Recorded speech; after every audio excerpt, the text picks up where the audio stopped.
Holan 7 Internacional presenta su programa La Biblia Responde, dirigido por el pastor Joel Espino, programa que te ayudará a responder inquietudes y dudas sobre las Sagradas Escrituras y te ayudará a transformar tu vida. Holan 7 Internacional, sanando, educando y reconciliando. Buenos días, mis queridos hermanos. Es un privilegio esta mañana estar disfrutando de la vida que Dios nos da y preparándonos para un tema más de la palabra de Dios. Es un privilegio, mis queridos amigos, siempre estar presentando el mensaje de Dios desde su señal amiga, Holan 7 Internacional. Usted puede disfrutar de la palabra de Dios y de estos temas importantes. Hemos estado estudiando el tema de las iglesias, hemos estado estudiando la profecía que abarca Apocalipsis 2 y 3, que es la historia de la iglesia desde su fundador hasta la venida del Señor.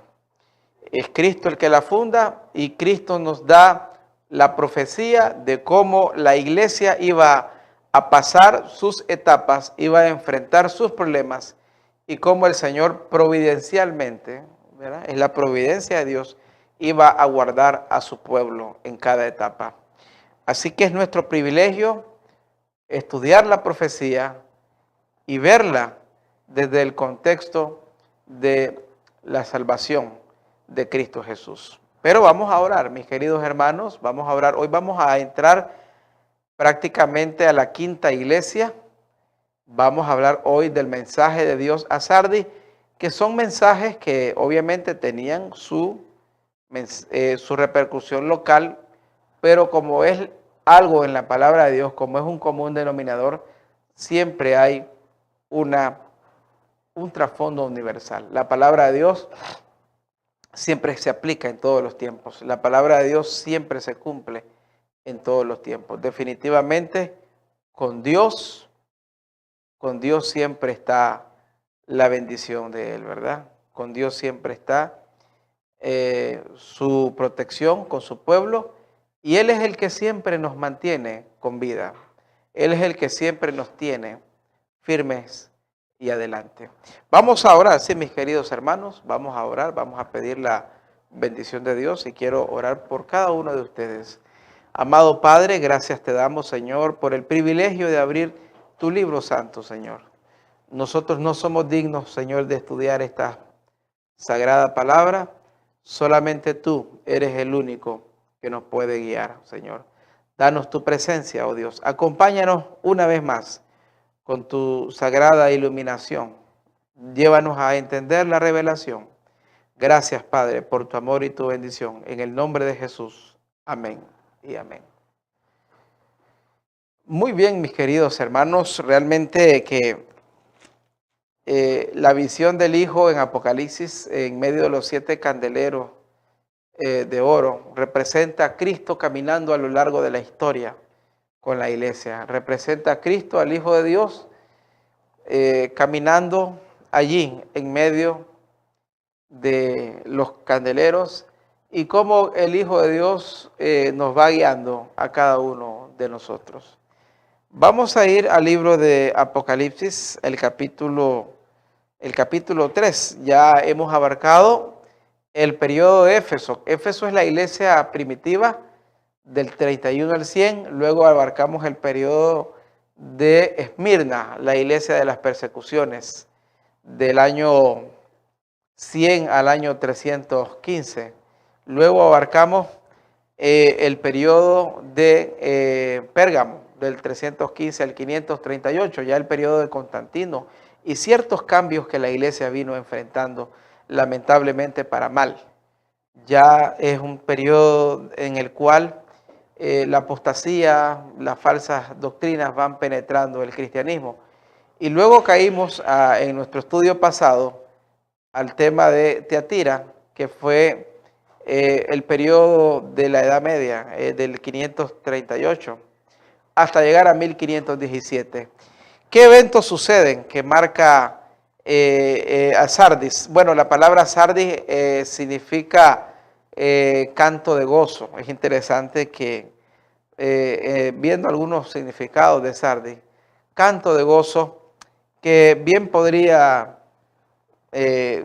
compaginar realmente con lo que sucedió en Sardis, realmente que sí. Estamos hablando de que por más de 1000 años, por más de 1260 años, como lo dice Apocalipsis 12:6, lo dice Apocalipsis 13:4, lo dice Daniel 7:25, se dio aquella gran persecución de parte del papado. El papado se establece, su doctrina, su imposición, se le quita a Cristo su papel principal como mediador y salvador. Comienzan a originarse doctrinas como la invocación de los muertos, el rezo a los santos, la adoración de imágenes, el tema del limbo, del infierno, del purgatorio. Eso, entre otros temas como que desembocaron en un tiempo de oscurantismo. Sin embargo, vimos que en Tiatira siempre hubo gente fiel. En todas las edades hay gente fiel. Eso es algo que damos la gloria a Dios, porque siempre hay un pueblo fiel a Dios. Siempre hay un pueblo que adora y que alaba el nombre de Cristo. Y obviamente este periodo tendría que llegar a su fin.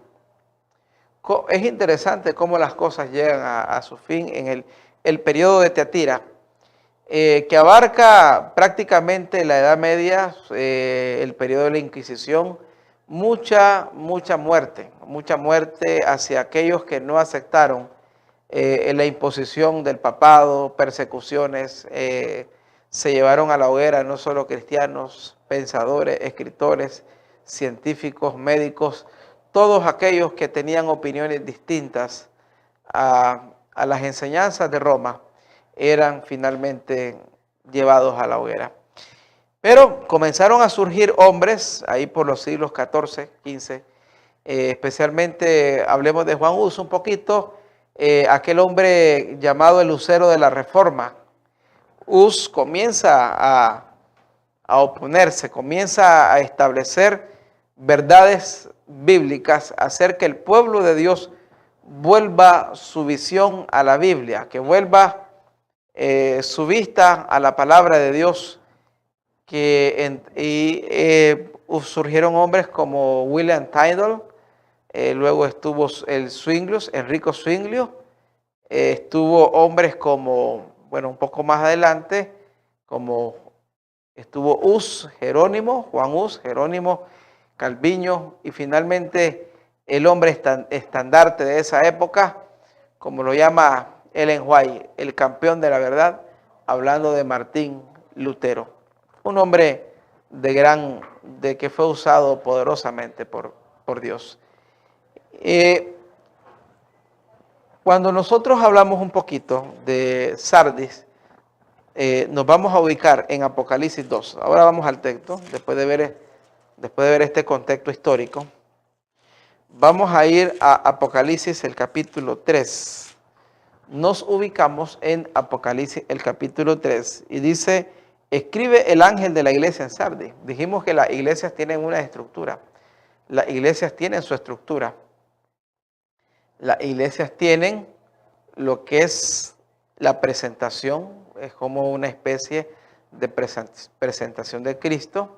Luego de la presentación de Cristo, las iglesias tienen el elogio, ¿verdad? El elogio. Luego del elogio está, o el encomio. Luego del elogio y el encomio está lo que es el mensaje, ¿verdad? Está el mensaje. El mensaje. Luego del mensaje viene el consejo, la reprensión y finalmente el llamado y el galardón. Es generalmente esto así, que es un formato que Cristo le da a cada una de las iglesias. Y veamos lo que hay en Sardis. Dice el versículo 3, escribe el ángel de la iglesia en Sardis, el que tiene las 7 espíritus de Dios y los 7 estrellas. Note cómo se presenta. La presentación del Hijo aquí es los 7 espíritus de Dios. Alguien preguntaba por ahí que si es que habían 7 espíritus. Esto aparece en Isaías 11 y en Apocalipsis, pero realmente son virtudes, no es que sean 7 espíritus. Sabemos que el Espíritu Santo es una unidad con el Padre como el Hijo en la deidad. El Espíritu Santo es Dios, pero destaca el Hijo esas 7 virtudes. Lo podemos ver, dejamos ahí un ratito Apocalipsis y vemos el libro de Isaías 11. Isaías, el capítulo 11. Vamos a ir al libro de Isaías, el capítulo 11. Dice la palabra de Dios en Isaías, el capítulo 11. El Espíritu del Señor, dice 11:2. Bueno, es una profecía mesiánica. Del trono de Isaí saldrá una vara y un vástago retoñará de sus raíces. Obviamente sabemos que de Isaí vino David y de David, del linaje de David, vino Cristo. Es una profecía mesiánica. El Espíritu del Señor reposará sobre él. Oye, note bien. El Espíritu del Señor reposará sobre él. Es lo que él dijo cuando él leyó Isaías 61. El Espíritu de Jehová está sobre mí. Y dice el versículo 2, el Espíritu del Señor reposará sobre él, espíritu de sabiduría, de inteligencia, espíritu de consejo, de poder, espíritu de conocimiento y de reverencia o temor al Señor. Entonces, eran cualidades. Cuando dice los 7 espíritus de Dios, no está hablando de que eran 7 espíritus santos, es un solo Espíritu Santo, pero que él tiene 7 cualidades que se otorgaron al Hijo en ocasión de su ministerio. El Espíritu Santo capacitando al Hijo. Recuerden que el Espíritu Santo viene con el Hijo desde que Él es engendrado, ¿verdad? En el embarazo de María. Volvamos ahora a Apocalipsis 3.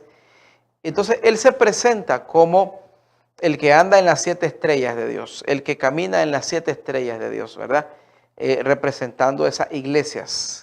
Es una garantía de que Cristo está siempre con nosotros. Cristo siempre anda con nosotros. Él camina en el medio. Él camina en el medio y eso es una garantía para nosotros también de que Jesucristo no nos va a abandonar. Él dijo en ocasión, cuando él está estableciendo la gran comisión, cuando Él funda la iglesia, Él dice, yo estoy con vosotros todos los días hasta el fin del mundo. Todos los días hasta el fin del mundo. Y eso es lo que Cristo nos enseña a cada uno de nosotros. Y es lo que nos debe dar alientos. El mensaje que está introduciendo en Sardis, como todos los mensajes, es un mensaje de aliento. Dios está contigo. Aún en tu dificultad, puede ser económica, puede ser una dificultad de salud, puede ser un problema de empleo, estás enfrentando un problema matrimonial, un problema de un hijo o una hija, una enfermedad, estás batallando con una enfermedad en el hospital, cualquiera sea la situación, problemas sentimentales. Hay muchas personas que están enfrentando una depresión, otros están en una situación difícil judicialmente. Cualquiera sea la situación, podemos contar con el Hijo. Cristo está con nosotros y Él nos ofrece la salvación. Él nos ofrece ser ese redentor. Él nos ofrece redimirnos si tan solo le abrimos el corazón a Él. Y así se presenta en el mensaje a Sardis, el que tiene las 7 estrellas. Dice, conozco tus obras, que tienes nombre de que vive, pero estás muerto. Obviamente es un nombre muy, muy duro. Bueno, conozco tus obras, vives, pero estás muerto. Realmente hay 2 aplicaciones importantes en este texto. En primer lugar, obviamente Sardis es una iglesia que ha sido ahogada por más de 1000 años de persecución. Recuerden que Sardis viene a ser una bocanada de aire para los fieles de la Edad Media. Prácticamente la llama estaba por apagarse, Hemos explicado que durante el mensaje a Teatira surgieron grupos que mantuvieron la llama encendida, como los valdenses, los cuáqueros, los cátaros, entre otros grupos que se mantuvieron fieles a Dios. Pero obviamente cuando se da el periodo de Sardis, que va en el 1517, el cristianismo prácticamente está bajo la bota del romanismo y la figura de Cristo como Salvador, como mediador y como redentor ha sido opacada por los méritos, por los sacramentos y por un montón de obras. Entre esos tiempos se estaba dando lo que era la venta de indulciones, algo que combatió Martín Lutero. Martín Lutero, que fue formado en la estructura del catolicismo, era un monje, y Lutero combate esta situación. Lutero combate esta situación. Durante ese tiempo, Lutero viene y se estaba dando lo que era la venta de indulgencias o la venta del perdón. La iglesia necesitaba mucho dinero y enviaba a sus representantes, a los pueblos, para adquirir el perdón y la salvación por grandes sumas de dinero. Entre estos hombres, uno que Lutero enfrentó fue Tetzel. Tetzel era un hombre que recorrió Alemania y Europa. Hacían filas, las personas hacían filas y de esta manera, al dar grandes sumas de dinero para la iglesia, obtenían el perdón y la salvación. Obviamente nosotros sabemos que esto es antibíblico. Nosotros sabemos que solamente la sangre de Cristo y de manera gratuita puede dar salvación. No existe ningún tipo de méritos que el hombre pueda hacer para ganar el cielo. Pero esto era el resultado de ese tiempo. Por eso él describe, tienes nombre de vivo, de que estás vivo pero estás muerto, por la situación que se da. Y también hay una aplicación a posteriores del tiempo que Sardis, porque a pesar de que Sardis viene a venir a hacer ese canto de gozo, como su nombre significa, y viene a ser esa iluminación, ese faro de la Reforma, en 1517, cuando en aquel octubre de 1517, Lutero clava en la catedral de Wittenberg las 95 tesis de justificación por la fe.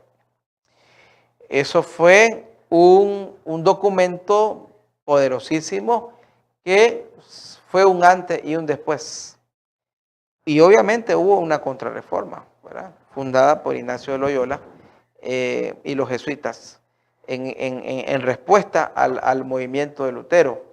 Y Lutero da oportunidad a muchos otros hermanos que estaban adelantados por el Espíritu Santo y ya tenían conocimientos de esta situación, y se da el gran movimiento de la Reforma protestante.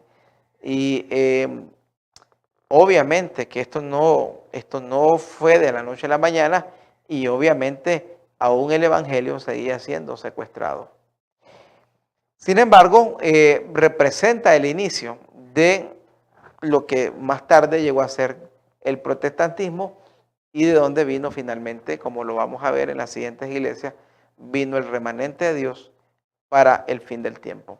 Así que, mis queridos hermanos, cuando nosotros hablamos de este movimiento, de este poder, estamos hablando de que fue algo muy triste, el romanismo prácticamente había sustituido el cristianismo por una iglesia que estaba llena de paganismo. Y lamentablemente sigue muchas de sus ideas vigentes y siempre han tenido seguidores. Y es la manera como él se introduce. Luego dice en el versículo 2, sé vigilante y reanima lo que queda y está por morir, porque no hallé tus obras perfectas ante Dios. Obviamente, el mensaje de Lutero fue un mensaje de avivamiento, como dice aquí, reanímate. Obviamente habían caído muchos cristianos en el paganismo. Y Lutero enfrenta esta situación. Algunos de los grandes héroes bíblicos fueron muertos, como Juan Hus, como Jerónimo. como Zwinglio, Melanchthon y otros grandes hombres que fueron usados por Dios. Pero Lutero y Calviño tuvieron la suerte de que enfrentaron situaciones y Dios los guardó.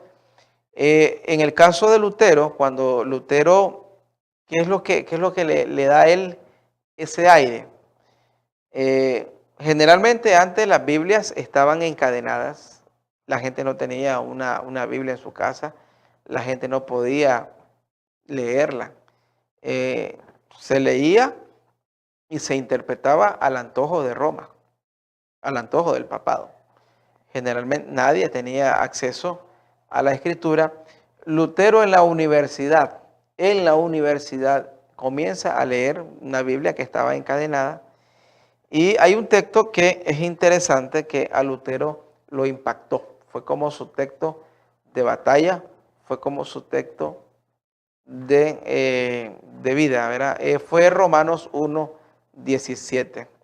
Romanos 1:17 dice, mas el justo por la fe vivirá. Obviamente cuando Lutero lo leyó, esto no fue de la noche a la mañana, ¿sí? Pero se grabó en él ese texto. Caló en su corazón. Y luego, años más tarde, Lutero hace un viaje a Roma, como todo monje, ¿verdad? Todo sacerdote, todo miembro de la estructura del catolicismo, hacía un viaje a Roma. Él hace un viaje a Roma con la esperanza de recibir la bendición del Papa y de los altos prelados.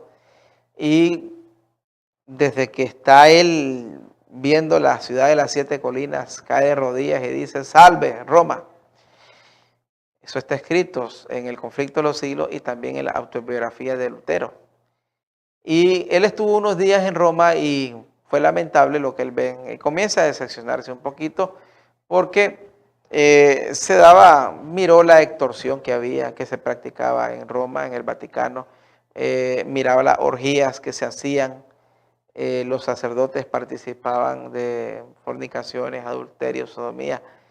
Muy lamentable como se ve hoy. Lamentablemente el catolicismo siempre ha sido manchado de escándalos sexuales.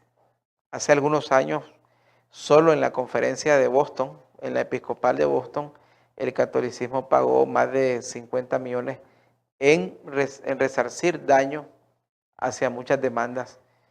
Y hubo muchos casos de pedofilia y otros casos de acoso sexual. Eso es algo que no solamente está allí, sino ha sido algo a nivel mundial, un problema. Y Lutero, eso es algo que viene de los tiempos antiquísimos. Y es lo que Lutero descubre. Lutero se da cuenta de eso y eso lo impresiona mucho. Lo golpea mucho. Su fe es tambaleada. Él se siente bastante. Sin embargo, él procura y él quería subir las escalinatas de Pedro, ¿verdad? Esta es una historia muy importante, ¿verdad? Pero vamos a hacer nuestra pausa musical, vamos a alabar a nuestro Dios y seguimos con esta experiencia de Sardi y con cómo Lutero fue transformado y vino a ser un pilar de esta iglesia que fue la que finalmente respiró con la Reforma Protestante. Adelante, hermanos, con el canto.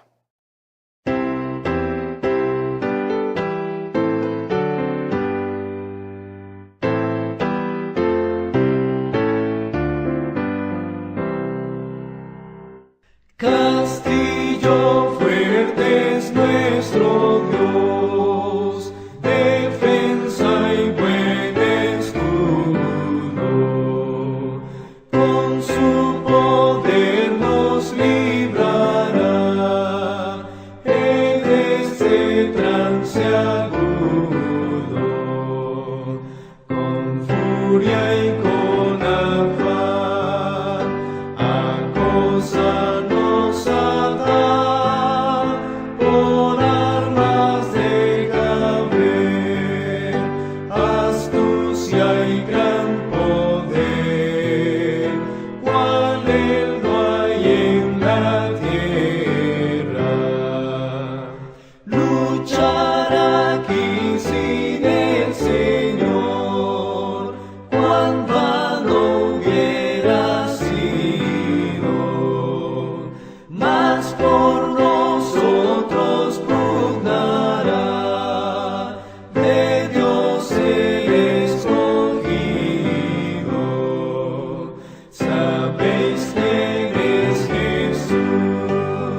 de su vigor, Satán y su furor, dañarnos no podrá, pues condenado está por la palabra santa.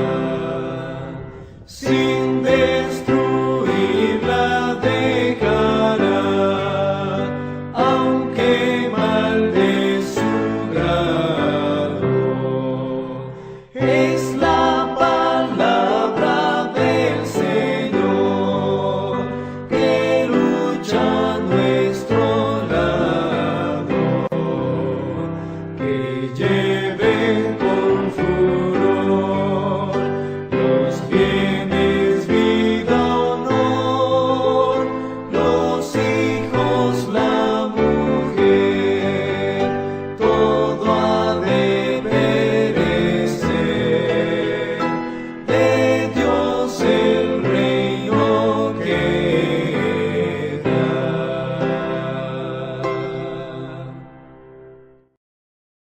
A Dios. Ese himno que escuchamos ahorita, precisamente le pedí a los jóvenes que nos apoyan aquí en el canal, es un himno que fue escrito por Lutero, un canto originalmente gregoriano, ¿verdad? La historia del himno es tremenda porque Lutero en ciertas ocasiones estuvo en sus tiempos de lucha. Lutero fue un hombre que, como cada uno de nosotros, tuvo luchas espirituales, tuvo tremendas batallas, y en una ocasión, cuando él estaba bien deprimido, ¿verdad? Antes de entrar a esto, él en una cantina, en un lugar de bebidas, él estaba allí y oyó un poquito la melodía, de este himno, y entonces Lutero lo tomó, obviamente lo compuso, lo refinó y lo hizo muy solemne. Y en ese tiempo era muy común los coros gregorianos, ¿verdad? Era parte del culto de la católico. Y entonces las primeras versiones de este himno eran gregorianos. Luego se hizo un himno de batalla.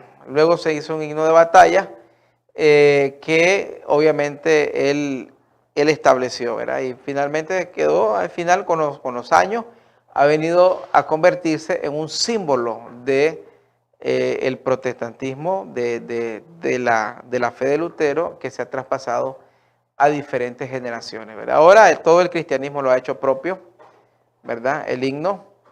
Y esa es la historia, ¿verdad? Realmente él escucha eso, ¿verdad? En esos lugares, ¿verdad? Y él toma la melodía, le pone la música y finalmente lo saca, ¿verdad? Y muy linda la letra, porque realmente, aun cuando demonios mil rujan, contra Dios nadie puede, ¿verdad? Y cuando el Hijo de Dios está en las manos de Dios, todo está bien. Entonces, mis hermanos, Lutero comienza a tener ciertas decepciones cuando ve la cloaca. Años más tarde, Lutero dijo que el diablo, que si había un lugar donde existía el infierno y los demonios, era el Vaticano. Lutero era un hombre de carácter con los años, ¿verdad? Fuerte, y él tenía un título para el Papa, él solía llamarlo el apóstol del diablo. Entonces, Lutero, luego de eso, cuando él va subiendo las escalinatas, aquellas supuestas escalinatas que habían ido a traer, que supuestamente Pedro había caminado, y que obviamente hubieron muchas cosas que eran más que reales mitológicas. Lutero, cuando va a subir buscando la bendición papal, buscando la bendición de los cleros, como un rayo regresa a su mente el texto que él había leído años antes: el justo por la fe vivirá. Y entonces que él se levanta inmediatamente y dice: ¿qué estoy haciendo? Regresa a Alemania, donde escribe sus 95 tesis de la justificación por la fe. Habían tres principios importantes en Lutero. Obviamente, sola fide, sola escritura. Él decía, la salvación es solo por fe, solo por gracia. Estas tesis fueron traducidas. Eso ayudó a propagar bastante la reforma. Fueron traducidas. Recuerden ustedes que la reforma protestante vino a dar a luz no solamente en el aspecto religioso al mundo, sino que fue como una bocanada de aire para los científicos, las ciencias, los poetas, los pintores.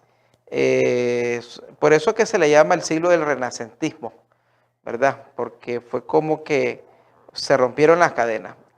Lamentablemente con los años vemos que el ser humano, la libertad siempre la convierte en libertinaje, pero bueno, pero Dios permitió que surgiera, que se quitara el oscurantismo, porque nada se inventaba. Y ya en ese tiempo vemos la imprenta de Gutenberg, en ese tiempo que se da el renacentismo. Y ahí surgieron otras cosas, escritores, poetas, e incluso hasta astrónomos. Recuerden que Da Vinci, Galileo y otra gente estudiaban eso. Ahora, finalmente, esto es extenso, ¿verdad? Esto es extenso. No hacemos justicia en un solo programa al hablar de la reforma, porque son grandes héroes de Dios, ¿verdad? Estamos hablando de hombres y mujeres que se entregaron a Cristo, que la mayoría murió en las hogueras, porque usted tenga una Biblia en su casa, porque usted ahora pueda recibir el Evangelio libremente. Sabemos que volveremos a esos tiempos, porque la profecía sí lo dice. El romanismo, el papado, volverá a tener su alianza mundial y a establecer sus creencias so pena de muerte. Lutero tenía sola fide, sola escritura. Él decía, señores, muéstrenmelo con la Biblia.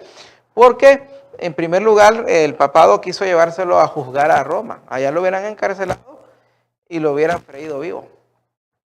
Pero Lutero tuvo la ventaja de que los príncipes de Alemania lo apoyaron. Por eso que se da aquella famosa carta y protesta de los príncipes, que de ahí se toma en parte el término, la protesta de los protestantes, porque ellos se opusieron a que Lutero saliera de Alemania. Las famosas dietas. ¿Qué cosas eran las dietas? Eran juicios. Juicios en Bonn, en Berlín, juicios en lo que era la zona de Bavaria. Lo anduvieron al hombre como cerca de 12, 15 audiencias y él tenía una defensa. Probadme con la escritura si estoy errado y entonces lo aceptaré. Y ese era el otro principio. Sola fide, sola escritura. Sola escritura, decía Lutero, ¿verdad? Obviamente Lutero no tuvo toda la revelación. Algunos dicen, bueno, ¿por qué Lutero no habló del sábado, del santuario? Obviamente porque estaban gateando, hermano. Estaban gateando en términos bíblicos. Prácticamente 1000 años sin Biblia. ¿Entiendes? Era la verdad presente de ese tiempo.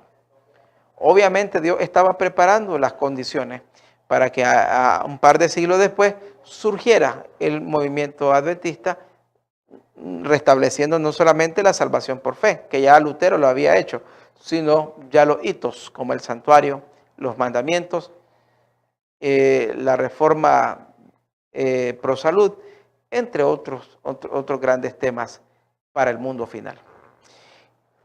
Finalmente, hay una ocasión, pero no crean que el papado se quedó de brazos cruzados. Hay una ocasión donde en una noche en un pueblo a Lutero se le envían unos jinetes que él, y como él comenta en su autobiografía, en sus escritos, si no ha sido el ángel de Jehová, lo degollan, ¿verdad? Él estaba al sur de Alemania, en una familia, salió a unas compras y pasaron unos jinetes que lo estaban buscando y le tiraron literalmente la espada a la cabeza. Dice, Lutero cuenta, usted puede leer un poquito, yo le recomiendo el capítulo El campeón de la verdad, el capítulo del conflicto de los siglos de la hermana Elena de White. Ahí usted tiene todos estos detalles. Yo los estoy dando de manera muy breve por el tiempo. Ahí usted puede ver todo esto y también darle una ojeadita a la historia de Tyndale, a la historia de Hus Melanchthon, Zwinglio, Calviño, entre otros grandes hombres que surgieron. Y Dios siempre ha tenido hombres ángeles, porque incluso cuando esa generación queda, surgen los Baxter, surgen los Wesley, con aquel famoso club de santidad en la Universidad de Oxford. Surgen los hermanos anabaptistas, los cuáqueros, los anglicanos, que si podemos decir que años después muchas de estas iglesias volvieron al romanismo, pero tuvieron su época de gloria, fueron usadas por Dios y obviamente Dios lo iluminó. Esto fue gracias al empuje que Dios puso en Lutero, y obviamente Lutero viene a ser la fresa al pastel de algo que se venía graduando, ¿verdad? Porque hay que explicar esto, que hubo hombres que no llegaron a clavar 95 tesis como Lutero, pero fueron hombres que ya venían levantando la voz, ¿verdad? Ya venían levantando la voz. Hombres como Hus, Jerónimo, Wycliffe, que ya venían de siglos anteriores. Movimientos anteriores como los cátaros, los valdenses, y otros grupos de hermanos que venían denunciando y proponiendo volver a la Escritura. Sola fide, sola Escritura, ¿verdad? Sola gracia. Y dice ahí, continúa diciendo, vamos al versículo 3, imagínense que es tanto el material. Acuérdate de los que has recibido y oído, guárdalo y arrepiéntete. Si no velas, vendré como ladrón y no sabrás a qué hora vendré sobre ti. Obviamente que la reforma fue enfrentada por la contrarreforma. Y en ese tiempo hay hombres que, así como hay hombres grandes de Dios, hay hombres grandes del mal, como Ignacio Loyola, Belarmino y otros hombres que se meten de lleno a combatir. Y esto desanimó mucho. Hubo mucho desánimo, a pesar de que no crean que todo fue color de rosa. Tras la muerte de Lutero y que pasó esa generación dorada de grandes hombres, el avivamiento comenzó a enfriarse. Por eso también es el mensaje de Sardis. Tienes nombre, pero vives, pero estás muerto. O sea, entraron en una depresión espiritual. Y por eso el Señor les dice, reanímate, levántate, si no yo vendré pronto. Vendré pronto. ¿Y qué pasó? ¿Y qué pasó qué ha pasado con esta gente que estaba fresca? Comenzaron ellos a ceder espiritualmente. Por eso le dice, arrepiéntete. Es un mensaje duro a Sardis, porque recibieron mucha luz, ¿verdad? Realmente que siempre que hablamos de Lutero, me acuerdo de Waggoner y Jones, ¿verdad? Hombres que en 1888 Dios los envió para cristianizar el adventismo, llamémoslo así, porque no puede haber un movimiento sin Cristo, hermano. Así como Lutero fue enviado para cristianizar al cristianismo, valga la redundancia, así fue Waggoner y Jones. Ciertamente el adventismo abrazó los hitos, pero corremos el peligro muchas veces de quedarnos solamente en obras, que fue el problema de Roma, el problema del papado. Con los años, con los siglos, eran más importantes los sacramentos que el mismo Cristo. Y lamentablemente mucha gente vivió y murió engañada en esto de la salvación por obras.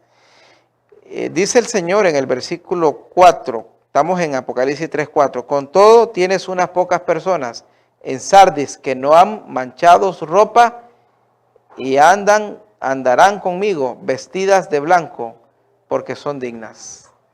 ¿Qué es lo que nos hace dignos? La justicia de Cristo.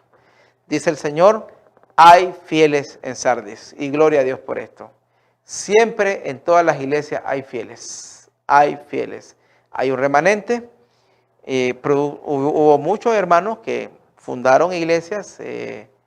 Inglaterra vino a convertirse al anglicanismo años después. Obviamente, lamentablemente Francia abraza el ateísmo, saltaron de una cosa, de un extremo al otro, pero Europa se fue llenando de movimientos protestantes, los anabaptistas, los cuáqueros, Un poquito después surgió el movimiento wesleyano. Y así la Europa, antes, aquella Europa católica y muy dominada, vino a rebelarse. Esto trajo como consecuencia que muchos reyes y gobiernos rompieran con el romanismo y esto con el emperador, con el pontífice de Roma, y esto preparó ya su caída para 1798. Obviamente fue un golpe duro, la reforma le quitó mucha gente. Ahora, había un principio, y esto lo vamos a ver, esto es importante. El protestantismo en su versión original no es pro Roma, no es pro Iglesia Católica, como lo es hoy. El protestantismo nace con la Biblia en la mano. Hoy, lamentablemente, el mundo protestante ha vuelto de donde nunca debió volver. Ha vuelto a abrazar ese tipo de engaños. Lamentablemente, hoy lo que es el papado, bueno, yo recuerdo es interesante que si Lutero en un octubre de 1517 funda la Reforma, exactamente en octubre de 1999, la Iglesia Luterana, ¿verdad? Que obviamente no tiene las raíces de Lutero, ¿verdad? Vino y firmó aquel convenio de fe que no ha tenido tanta trascendencia porque lamentablemente el luteranismo hoy es muy débil, ¿verdad? Sin embargo, no deja de ser histórico. Y así lo quiso presentar el Vaticano, ¿verdad? Como un gran consenso. Iglesia católica y luterana firman convenios después de 500 años de distanciamiento, etcétera, etcétera. Fue más mediático, pero no deja de tener un impacto. Y con los años, la doctrina del domingo, la doctrina de la inmortalidad del alma, que son dos de los bastiones importantes del papado, ha venido corroyendo el protestantismo. Aquello que fue un inicio puro, que tenía la intención de quedarse en la Biblia, finalmente se vino derrumbando. Y recuerden ustedes que una de las cosas que los protestantes predicaban era que el anticristo era el papado. Eso era algo muy común en las prédicas protestantes. ¿Qué es lo que sucedió? Que entonces se establece lo que ahí surgen dos corrientes de interpretación teológica. El preterismo, que lo trae a colación este sacerdote, uno de los primeros que presenta unos escritos, Belarmino, en apoyo de Ignacio Loyola, que ellos para quitarle el foco al papado, ellos dicen, no, las profecías de Apocalipsis y del anticristo ya se cumplieron. Y esto tuvo bastante éxito en ese momento porque había que sacar una contrarreforma. Lutero aseveraba con la Biblia que el papado era el cumplimiento de la bestia. Y entonces ellos sacaron eso. Luego, años más tarde, el preterismo pues fue quedándose muy pobre. Bueno, aunque algunas personas todavía lo creen, son los que hablan de Antíoco Epífanes. En algunas Biblias que tienen comentarios, usted puede verlo ahí atrás, algunos hablan de Antíoco Epífanes IV y le dan eso. Otros lo asumen como Domiciano, aquel emperador romano que tuvo a Juan en Patmos. Pero son interpretaciones muy vagas. El preterismo en realidad lo que hace es que toma la profecía y dice, todo eso ya se cumplió. Entonces hubo necesidad, porque el diablo siempre está actuando y vio que los vientos cambiaban. Entonces ellos dijeron, bueno, vamos a refundar esto. Y entonces dijeron, no, el anticristo no es ni Antíoco, no es Domiciano, no es el Papa, el anticristo no es Babilonia, la Iglesia Católica. Entonces ellos dijeron, el anticristo está en el futuro, va a venir cuando Israel vuelva a ser potencia, y ese es otro rollo, que no nos vamos a meter a eso. El asunto es que tanto preterismo como futurismo lo que hacen es quitarle el foco, y entonces con este engaño el protestantismo dijo nuestros hermanos, ¿verdad? La Iglesia Católica no es más el anticristo, nos habíamos equivocado de interpretación, Lutero estaba equivocado, volvamos, lo abrazamos, comamos juntos, al fin y al cabo son ciertas cositas que las vamos a arreglar. Y de esta manera, la gran obra de hace 500 años vino a ser lamentablemente empañada. Pero como dice el texto en Sardis, Dios siempre tiene fieles, Dios siempre tiene fieles y los tendrá.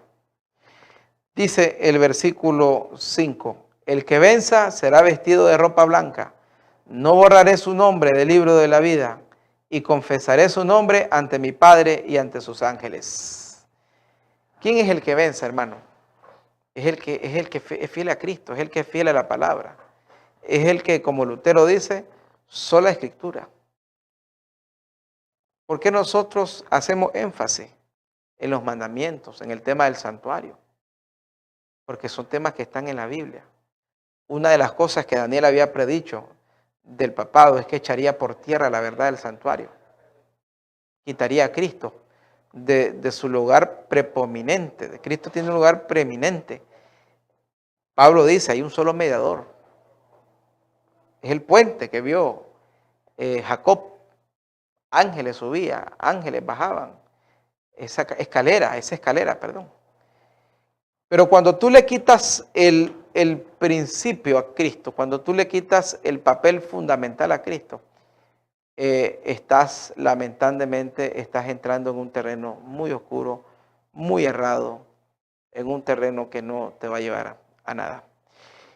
Finalmente, Sardis pasa a la historia como la iglesia de la Reforma, la iglesia de los grandes héroes, pero también comienza un declive y eso es peligroso. Por eso él dice, tienes nombre que estás vivo, pero estás muerto. Obviamente, quizás estaban acostumbrados a tantos siglos de oscurantismo, a tantos siglos. Sin embargo, nos quedamos con la parte positiva, como buen predicador, como buenos creyentes, saquemos la parte positiva. Dice el Señor, hay fieles en Sardis que no han manchado sus vestiduras.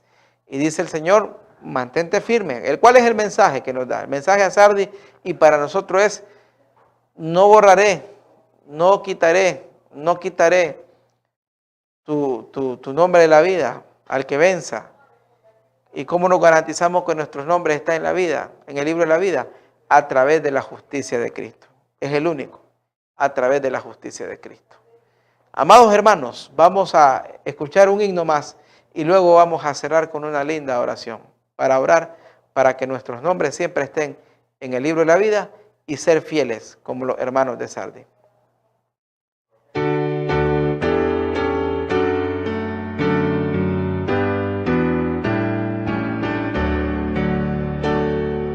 Firmes y adelante, huestes de la fe, sin temor alguno, que Jesús nos ve, jefe soberano.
Vamos a orar, mis queridos hermanos.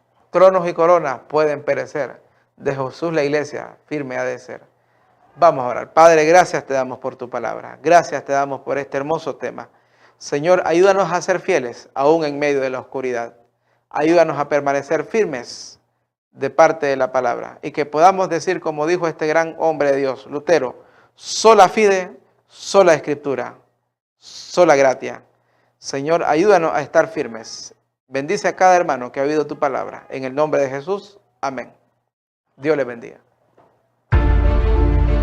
Holan 7 Internacional presentó su programa La Biblia Responde, dirigido por el pastor Joel Espino, programa que te ayudará a responder inquietudes y dudas sobre las Sagradas Escrituras y te ayudará a transformar tu vida. Holan 7 Internacional, sanando, educando y reconciliando.